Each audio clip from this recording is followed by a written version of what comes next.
ہندوستان پر سینکڑوں سال حکومت کی، یا پھر جن کا قصور کہہ لیں کہ صرف اتنا ہے کہ ان کے ہم مذہب افراد نے بھارت کو توڑ کر پاکستان حاصل کیا۔ اب ان بھارتی مسلمانوں کے خلاف پوری بھارتی ریاست سرکاری مشینری کے ساتھ محاذ رائی کرنے کے لیے تیار ہے۔ کیا میں پوچھ سکتی ہوں کیوں؟ کیونکہ مودی نے جس نظریے پر ووٹ ہوگا تو پھر کیا ہوگا بیچارے مسلمانوں کے ساتھ بھارت میں؟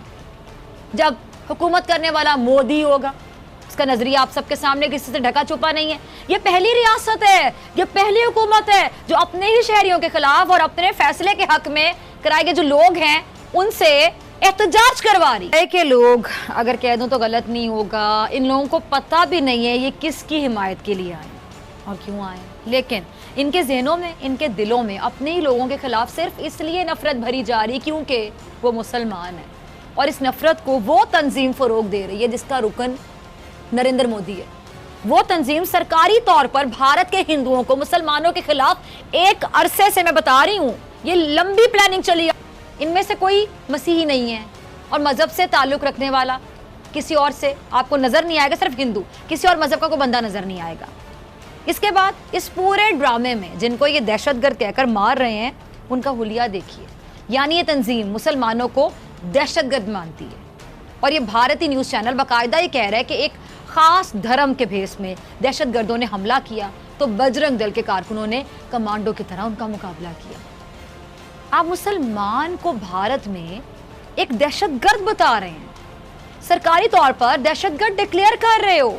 بھارت کا وزیر اعظم، بھارت کی فوج، بھارت کا میڈیا 20 کروڑ مسلمانوں کو دہشت گرد ڈکلیئر کر رہا ہے، ان کو پہچاننے سے انکار کر رہا ہے، ان کے خلاف ریاستی سطح پر ایک ایسا بیانیہ تیار کیا جا رہا ہے جس بیانیہ نے مسلمانوں کی زندگی، ان کی عزتیں اور ان کے حقوق یار محفوظ بنا دی ہیں۔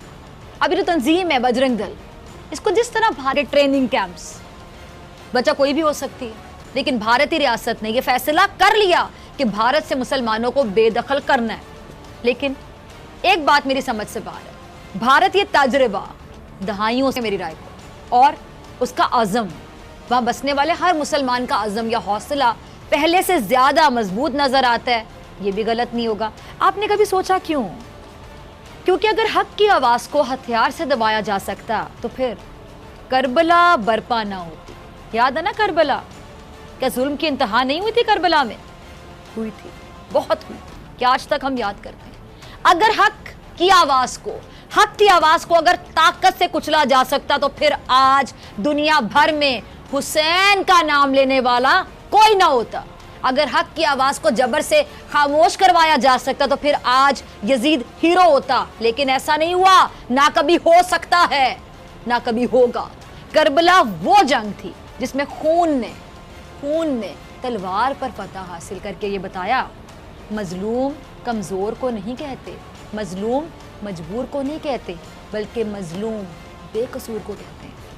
مظلوم ظلم کے خلاف ایسی جنگ کرنے والے کو کہتے ہیں جو بہادری کی سب سے اعلیٰ مثال ہوتی ہے۔ آج مقبوضہ کشمیر میں موجود کشمیری مظلوم ہے، بالکل مظلوم ہے، لیکن مجبور نہیں ہے، کمزور نہیں ہے، بے بس نہیں ہے، صرف مظلوم ہے۔